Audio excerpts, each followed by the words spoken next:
Right then, ladies and gents, can I just say in this video that my last video that I posted where I kept saying this is a flag, this is a map, this is a map, I don't know, you know, I kept calling it a map when it's a flag, but I just, all it means is that now I realise that I am mad.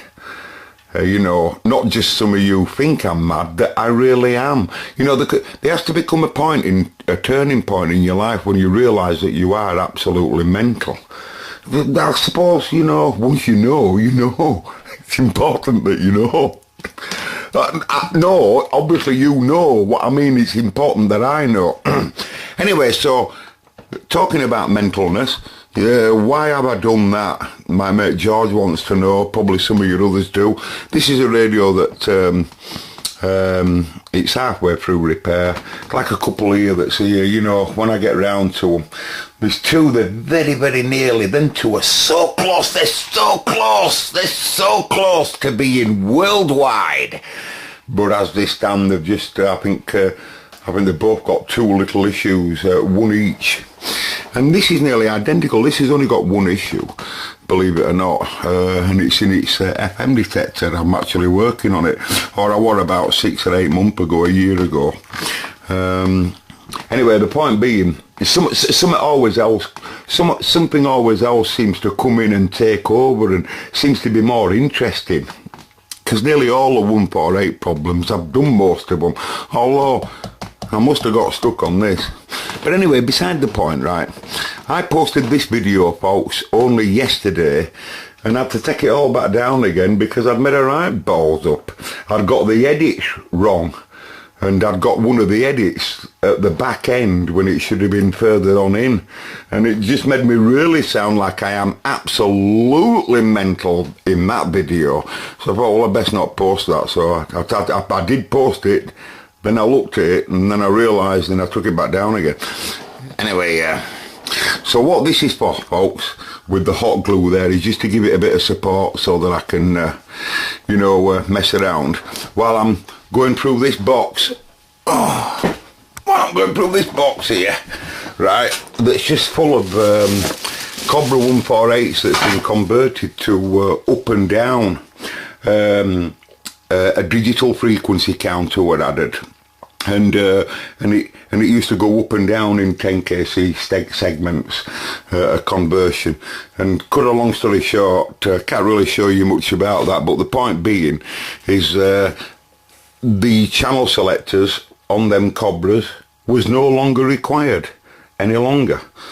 And what you have here, ladies and gentlemen, is a big box of what will be more or less perfect working channel selectors. They may have little issues, you know, regarding, they might have a readout problem. You know, they might even have a channel selector issue. But very, very rarely, most of them have come straight from the radio because this just was not required any longer.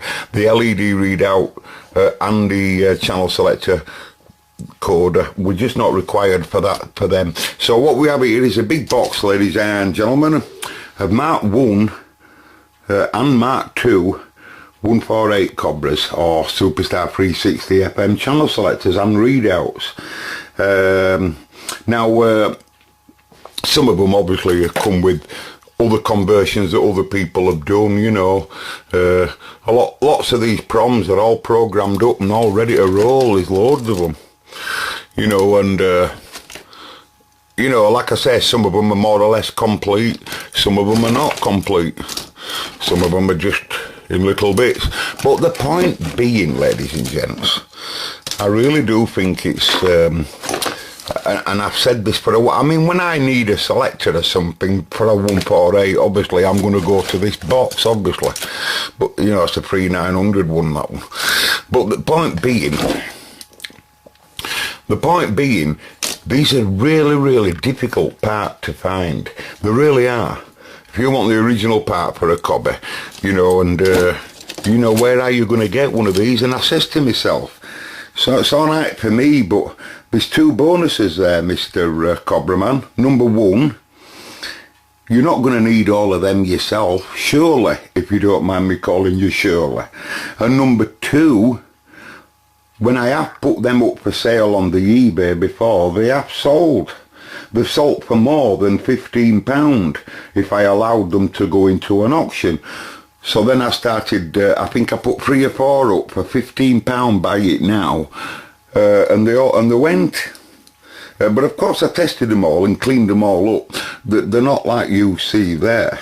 So what the mission is, ladies and gentlemen, if you don't mind me calling you ladies and gentlemen, because there might not be no ladies watching, what the mission is obviously to get the species in their original format like this, as they've come from the box, and then clean them up. Well, not clean them up at all, just electrically make sure that everything's in place and no touching and shorting, you know, and then bit by bit remove any conversions that's knocking around on them, you know. You see. Oh, give up your bloody article.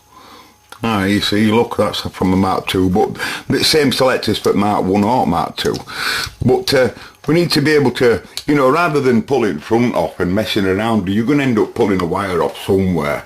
It'd be a lot easier just to take binary straight off here, and I can just solder them on and off. Here's one I've done earlier, as Delia Smith would say. This were a disaster, but it isn't now. It's perfectly tested. It's passed its MOT vigorously, and then what I do is, well, I'll show you one. What I'll do is I'll power up one, and I'll show you how I do them. But that's what they should look like when you're going to buy them. Now, I'm not going to put these straight on the bay now, folks. I'm going to wait until I've got about 15 or 20 of them. But if you do want one and you're desperate for one, you're going to have to give me £15 for it as well. So, and you won't get a channel selector knob neither. You will get that, you know, you will get that in its naked self, and that's that. But it will be working spot on tested. I can assure you that I've got Bodget Bill working on that. And if you want to buy a light filter from me, which I don't have many of them, but I do have some, if you want to buy some of them perfectly unscratched originals, you can buy them for £2. £2 with its locking device there, you know, and it'll be just ready for you just to solder in, okay? But like I say, it sounds, you know, to me I think it sounds a little bit, but I'd easily pay that for them if I really needed them. I promise I would, I honestly would. And I know, because I've sold them before and they've gone, you know. Where are you going to get one from, really? And I don't need all them, so I'm going to see if I can buy it. I want to buy an old motorhome, you see. I'm looking for a broke down motorhome, something to work on over maybe a year's time to get it into something, you know. Could have a blown up engine, no MOT, I don't care. If you want to look inside one.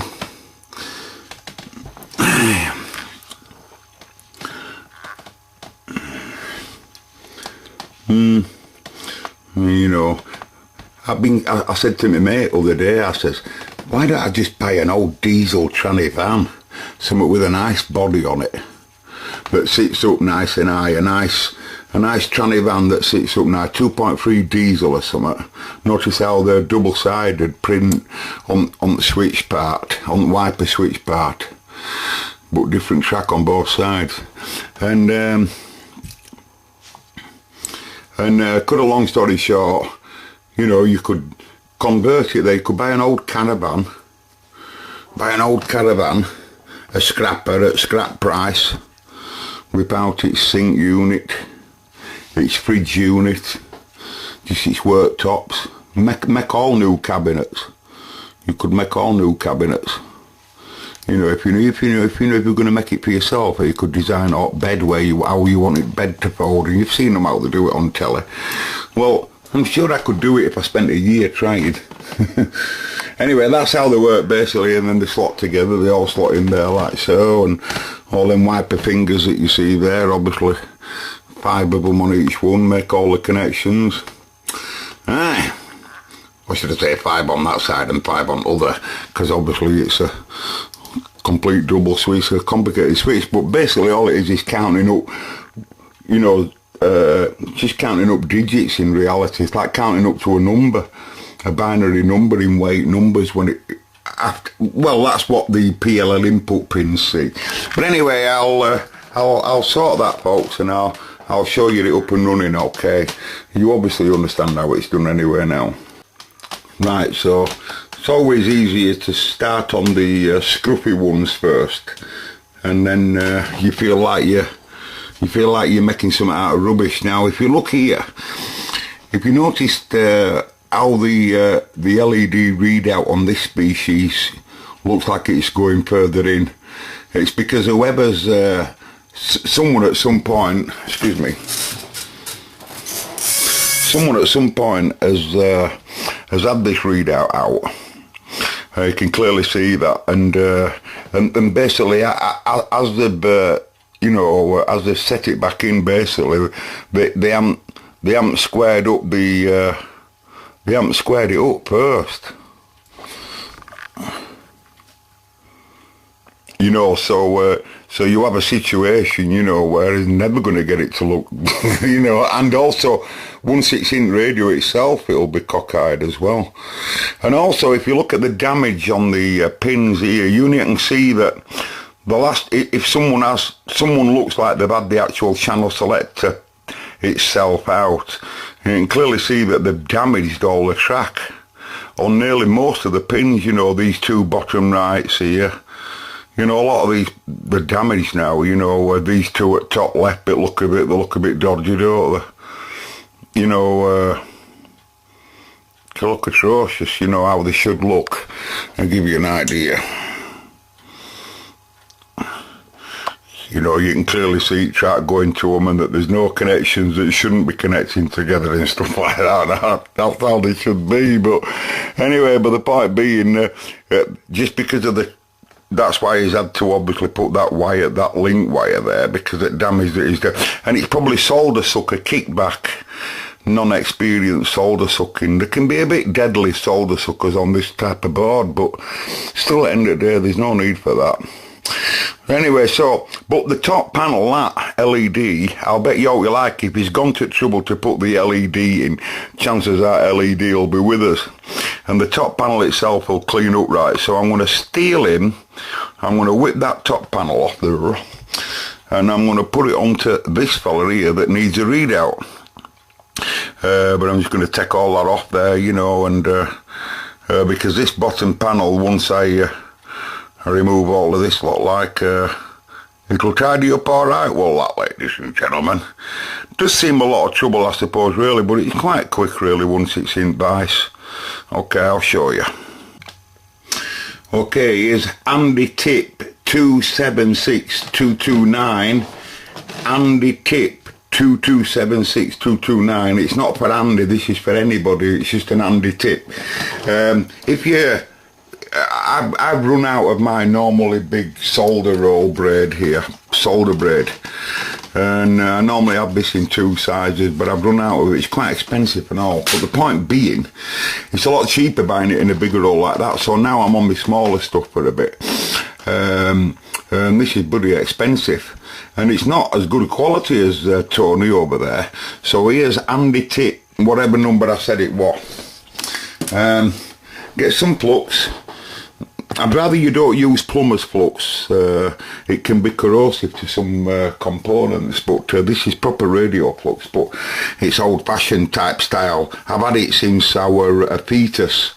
Anyway, you get that, and you pull a good length off, that's what I do. Then I tie a little knot in it, so I know I've done up to that much, and then I just like put my finger in one place and pull it through and put a right little sliver of it, love. Just a little sliver of this flux all over that, love. That knows what I mean. But just before I do that, what I forgot to tell you is I grab a bit of wire wool. I grab a little bit of wire wool and I wrap it round the braid from my knot, and I pull it all the way through to like just give it a nice scratch clean, because for those that know, copper, which is made of, that's what that's made of, it oxidises, and it's if you just give it a good scratch with that, you don't have to pull it through it from where your knot is, and then just wipe it through that, love. It becomes the most efficientish solder braid you've ever had in your life. Its mopping ability is, it'll mop your kitchen floor, ladies and gentlemen. Only trouble is it leaves a bit of residue mess, but it's easily cleaned up. But anyway, stand by, because I've got to do that with Exhibit Tony. And that's it. Now that turns into, not what it says there, rapid. This is really, really rapid. All right, stand by. I'm not going to show you. I think I am an octopus. What do you think I am? A bloody octopus? Just please.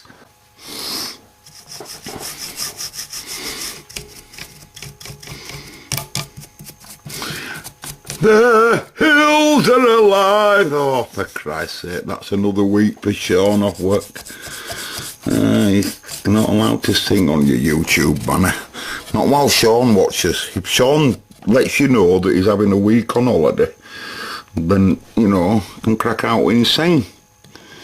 But if he isn't, it's selfish of you, in an orderly fashion, to be bloody singing or screeching, as one of my gaffers once said at work. I used to be whistling at work. He used to say, "Mark, stop screeching," when I was whistling.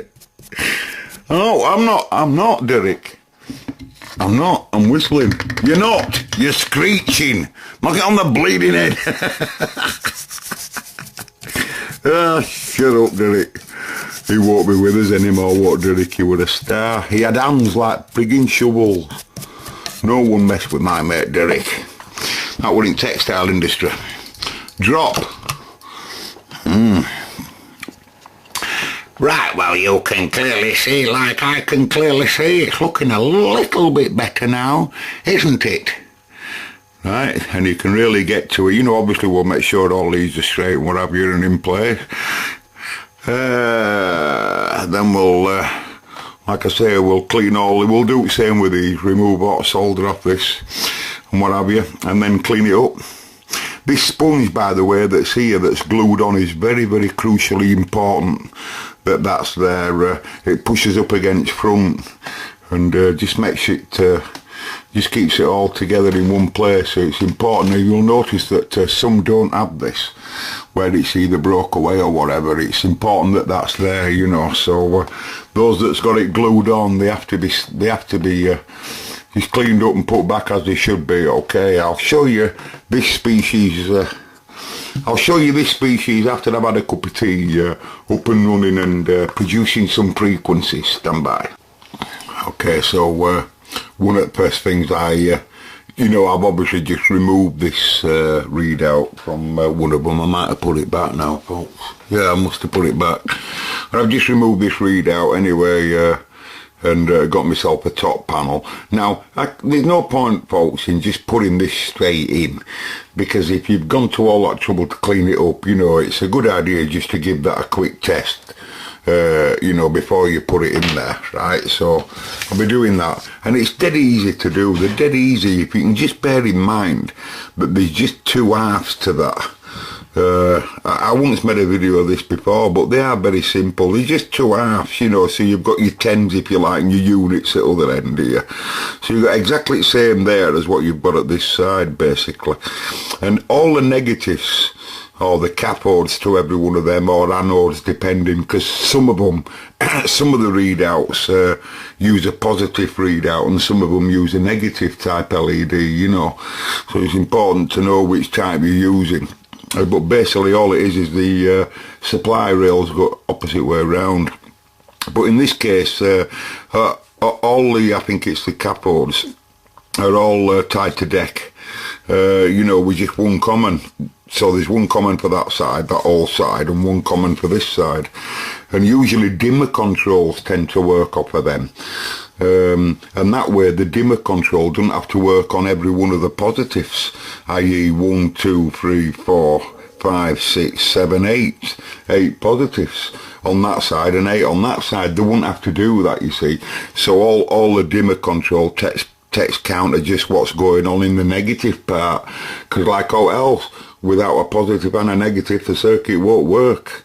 So they just control the negative. So, you know, all that, you've got them radios where you can turn read out on and off. Well, they just switch the common, that's all.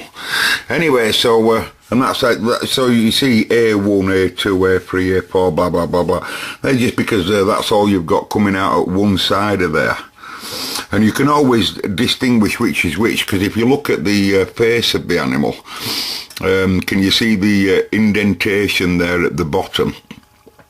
Well, that indicates that the 2 centre pins there, right where my nail corner is to the left of my nail, them 2 centre pins are the commons. One common for the left hand side and one common for the right hand side. And that's why if you notice on the print there, you can see 2 centres there commoned out, because that's their common connection, you know, and all the rest of the other ones all the way around. So there's my board cleaned up now, folks, with my LED in place and my signature tune. You know, you've got to do, haven't you? You know, and then and you can see the indentation there, and that indentation there at this side. Well, of course, obviously it all slots in nice and snug in there. Now all I do is obviously when I put my readout in, I do it all in my vice, you know, but basically I just use this ground connection here. This connection here at this bottom connection feeds the LED, the TXRX LED, with its common connection. And with it having such a lovely big pad on it and away from all of these lot here, all I tend to do, me, with these is I marry them up until it all slots in lovely there. And then I just put a blob of solder on there, anybody where I want. I'm not bothered. Even if it's in that position, I'm not bothered. I just get a little blob down there in the corner, and I put it in my vice, and then I literally melt it and pull it up until I get it square, and I can just move it around until I get it me dead square where I want it, you know, and then just let it set, and that'll hold it all in place then, while I can put my readout in. And then I also, when I do it in my vice here, I have the whole thing slanting on an edge, so it's on like an handle like that, pointing downwards, so that the gravity of me solder flows into the middle of the crevice. That's why if you look at that's how they'll have been done. If you look at all of them connections there, gravity, you can always see where the point of gravity must have been for the solder to literally have a flow like that. So best is to put it in that position, and then that way you can get the whole valley all across, all the line all the way down. You can clearly see there they don't look totally level all the way across. Well, you should do really for tidiness, and you can easily get that right if you just put it all in a valley, you know. Once you've got your lock in place, as I call it, that's Exhibit A there, I can then just, build my valley up. And that makes sure then that it stays vertical and keeps it all firm, because, I would imagine that there is a bit of movement on it, I would imagine, probably. Not much though, would there really? But anyway, I'll see if I can camera that up for you. I'll see if I can set that up. Okay, so if you hear any funny noises, folks, it's camera, you know, there's something wrong with it. Anyway, rather than messing around, so I've got 7 amps here. I can show you that you can clearly see there I've just soldered the 2 commons there together, and I'm using what am I using? I'm using a 4.7 kilo ohm resistor at the power supply. I'm putting about 8.6 volts in, and I've got one connection, of course, coming to the 2 commons here, and a crocodile lead in my hand, and I can now very, very easily look at all the sections I showed you there on my diagram, right? by just easily using the 4.7k resistor as a load resistor. I can check that every one of the segments, right, is with us. If I can just put this wire out back and show you that again. Right, so you can clearly see one segment there, another one there. I just want to make sure that they're, you know, we've got none that's dull, and that they're all the same brightness. Right, and then flip the species around and you can check all the other segments. You'd soon know if you didn't have one that were working, because it just wouldn't come on, and you'd have all the other pins you see are highs, as I know them. So you'd soon know if something's wrong, because one of the pins won't be excited. Anyway, you know them cards that I got from Andy, don't you? The personal type cards. Well, I really quite like them. So I figured it'd be a really nice gesture and a thought that perhaps I could have a thing here on the wall in the workshop here. This is just a chart, a frequency chart I often use, you know, for because I often get them mixed up, you know, when you're working out bands for radios and stuff. You probably don't get to see any of that, do you really? But anyway, that area there I was thinking about, I thought perhaps I can start off with Andy's, what Andy sent me there, and you know, make like a frame type thing. And perhaps all of us on YouTube could send, you could go into your local post office, travel agents, whatever, get a postcard of your town and your country. This is wherever you are. And you can contact my mailing address manager. That's a fella called Andy Tobin. He's right in Canada, is this lad. You can't write to me for this. You write to my mate Andy Tobin. He's in Canada there. You'll see him making comments on my videos. Andy, write to him and ask him for my name and address. He will vet you. If you send then like I say, a little card or something with your village and your country, whatever you want as well, you know, like £1,000 in cash donations for the persecution that's going on in England, that'll be fine. It will not be turned away, and I will in return send you the same for every person that sends one of those here of your location. I will do the same to every single person. So you will have to write on, make sure that I get your AD. When you send it to me, send the ADs as well, if you will. If you want a return, of course. If you want a return, send your ADs. And then, eventually, we'll have a situation where all those YouTubers has got a little... We've got a little memento of, like my mate Sean there. I think he lives in Kent. Do you live in Kent, you, Sean? Not 200%. I've forgotten where you all live. My mate Fred there. Fred makes a lot better videos than I. But I don't know where you all are, but it'd be nice, wouldn't it? Don't you think that'd be nice? Am I being crazy again? Forget it. Right, so you can clearly see now that I've done that. So I'll set this... so I can see if I can show you this soldering in an order, okay, again. Now we know it's alive. Okay, folks, right, so I've got a tripod stand on, believe it or not, now. Now, it's just that it's so small, I just have to plonk it down on bench, write a little feet on it. I'll show you when I've done this. Right, so I've got my readout basically now, obviously just ready. I can just... proving again that I've got my pins for my grounds back again, opened up enough, and all my pins are straight, you know, because if you have them all skew whiffed, it makes it look scruffy as well. Another tip as well, folks, is you don't want this solder. This solder is no real good for a job. It's too thick. That's another thing I've run out of. I normally have right thin solder, because on this type of job, it's a good idea to have a controlled amount of solder flow to fill them bevels up. Now in this case this is a bit too thick, so yeah, you can very easily end up putting too much on. Whereas with thin solder, you've got to keep feeding it really vigorously, you see, so you can easily control how much you're giving it, you know. But you can clearly see now that I'm offset. I've got my lock. There's my lock, look. So all I'm going to do now is I'll just heat my lock up, get my flushness sorted. I've done it on purpose wrong there, skew whiffed, to show you that how it works. It's all firm now. I could have easily soldered them pins up if I were mad enough.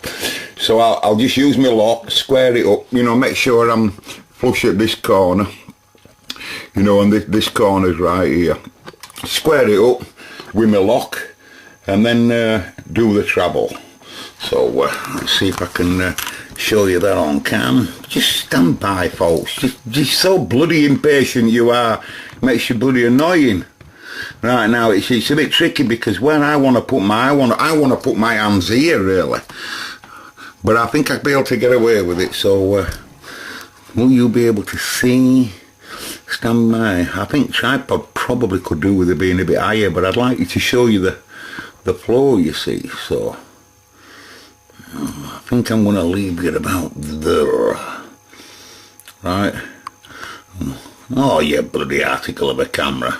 Right, I'm going to leave you about there. How about that for live and direct editing? Right, that means I'm not allowed now by law to move this whole platform, otherwise you go out of shot. So you're going to see me blocking your shot for now and again until I get this squared up, okay? So you'll just have to be bloody patient, and I'm sorry for swearing. And I'll just get this squared up a bit. It's a bit high at this end here. This end's a little bit, I think. That's it.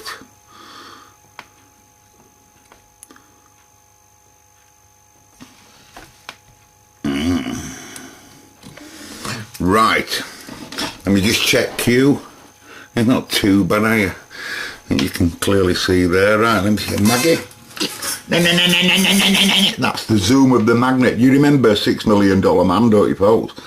Right, so I've got a controlled amount here, hopefully.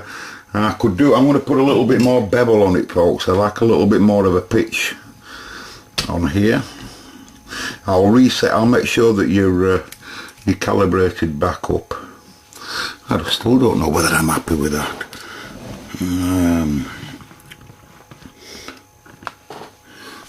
Right. See, I've got some Jamaican. Oh, let me clean my tip. Gosh. I've got some Jamaican money I've had sent me, folks. Some Jamaican money. Some Jamaican money. Jamaica. So what would be interesting is if I could see this tip also, by the way, is far too big for this job. But you know, there's an old saying with this job, a workman always blames his tools. Now I'm going to have to on purpose now have too much. I'd normally have my hand, folks, closer to the work, simply because you've got more control, and rather than having a long length like that, you've got more control. But I have to have a long length at camera there, you see. So one of the first things I'm going to do here, folks, is lock this centre up here, and I'm just going to give it a good lick, and then just come off quick, same as this one here.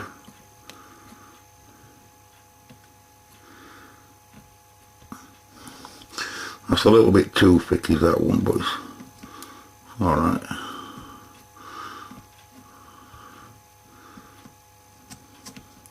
See, I blabbered that one, I've got too much on there. It's difficult with you, I think you're probably nervous while you're watching. Stand by. I don't think you can see right well, can you?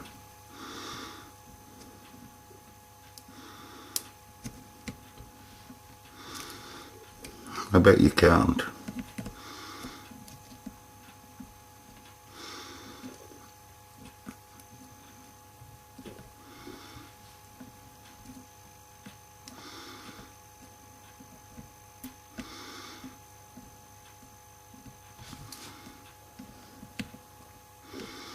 Okay, by our engineers are working around the clock.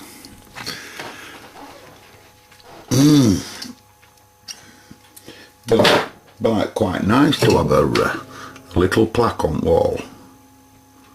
So it's a bit, sometimes it can be a bit funny, you know, when you've got too thick of a solder, but it's easy to get it back with a bit of braid and get it looking reasonable again. I don't like that pin there. You see, I think originally, you know, it's just to try and fill valleys up so that they look equally level. It just makes them look a lot tidier, folks. Have you noticed that time I put my hand where I wanted it and stuff you? Because at the end of the day, it's that that's more important than you. Now I'm going to do this other one at top, folks, when it's laid back down. So I'll clean that up now and then I'll let you look at it, okay? Who wants to buy a channel selector for 15 quid? Now then, you can clearly see there that some of the pins are a little bit bulgy there. You know, where I've got the flow ever so slightly wrong there. You know, but you know, it's not so easy with this camera either. You know, but really it shouldn't look like that, folks. It shouldn't be like that. It shouldn't be like that, really. It should be more evenly flowed. Well, still it's, you know, it looks pretty atrocious on camera. To me, it looks pretty appalling on camera. Maggie, I wish I'd. It does, it looks terrible on camera. It does, folks, you've got to agree. Well, you can't, because you can't see it. You can't see it in real life. So there. You can't see it in real life, can you? Focus, focus, focus.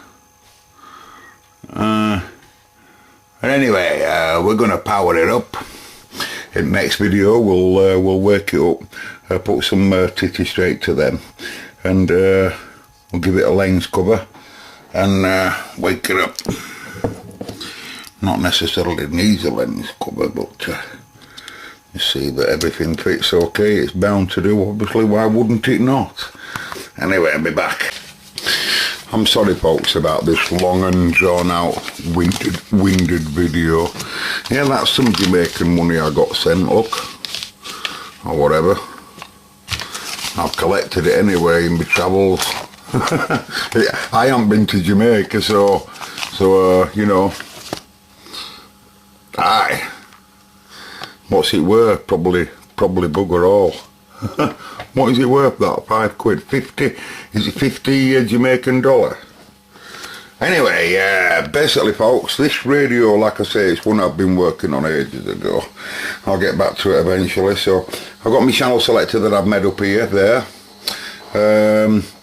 Just directly coupled up to this fella here. This fella's got its carry. It's on AM, but there's no signal going into it, and its RF carrier levels turned really low. In fact, it's only producing about about like I say, about 230 milliwatts in this case. 0.23 in this case is about 230 milliwatt, and that's its frequency at the moment. 27405, which is channel 40, and that's what Beverly says it is there, which is a good, isn't it? So if I just put it now to channel 1, where's channel 1 over there? Yeah, I just put it to channel 1 there, and all I got to do, I can just keep it. You see, there's no going. It's just, that's just switched to TX, folks. It's just a TX RX switch for them that don't know, and because they only work 40 channel at a time, this link is because the 148 selector here needs that for channel 9 switch. So if it ain't connected into radio, you know, it won't produce proper binary or readout, you know. So, and these are just scruffily tacked on. When I come to remove them, I'll just unsolder them again and clean them back up again, you know. Reason why turning carrier level so low is because you can just keep it in TX. If you've got one full band, i.e. 1 to 40, perfect. The selector's perfect because it's the adders that produce the high, mid and lows, or more, super low, whatever. So it's just a counting block for 40, if you like. So once you prove that your readouts you know, going everywhere. Excuse me, I'm not an octopus. Right, so we're on the old 19. Another thing and all I'm doing is making sure that they're not sloppy or anything like that. You often don't get sloppy selectors on Unidens. The sloppy selectors tend to be more on Cybernet type channel selectors. Anyway, 27185 will do me nicely. That'll do me nicely. Forget the 57 at the end. I'll swing its clarifier KC around. Hang on a minute. Stand by. By a minute, some of you people will be rollicking me, you see. So, gotta get it correct. And then you don't know whether my frequency count is accurate anyway, do you? You know, I could tell you it's bang on, but it wouldn't mean out to you, would it? What does that mean? My opinion of bang on might be a miles out of bloody wind. And a lot of it could be miles off. Anyway, the point is, anyway, so that's how I do them, folks. So if you want a selector, you send us your £15. I've no more to say on this video. I've babbled on long enough, and it appears to be alright. I'll test that all the resistors and what have you are all straight and what have you, notes touching each other before you power it up, of course. And nice and clean, and that's it. I did want to say something, but I forgot what it was. Oh, that was it. My next video has got some bad language in it. You're just going to look at some outtakes, basically. I'm going to put some outtakes up. Just a couple of them, that's all. But they're what I considered to be outtakes, but it's not the bad language, it's just the content as well. And you'll see the video that's got the balloon in it, I can't really say I enjoy the conversation, but you know what it's like when the lads get together. You'll see what I mean when you watch the video, if you do. If you're daft enough to come and watch it. Waving in hands, everybody. What do you think of me, frame on the wall idea there? What could we call it? Not a QSL wall, is it? What could we call your YouTube wall? Of all the YouTube people that like my videos and are daft enough to press the thumbs up button, and are also daft enough to send you a card of their village and what have you. I'm daft enough to send them one back. I think it'd be a nice thing, folks. Do you disagree? Do you disagree? Do you agree? Do you agree? Who's got that £1,000 to send me? Oh, sorry. Right, I'll catch you in a bit, folks. I'm out of here.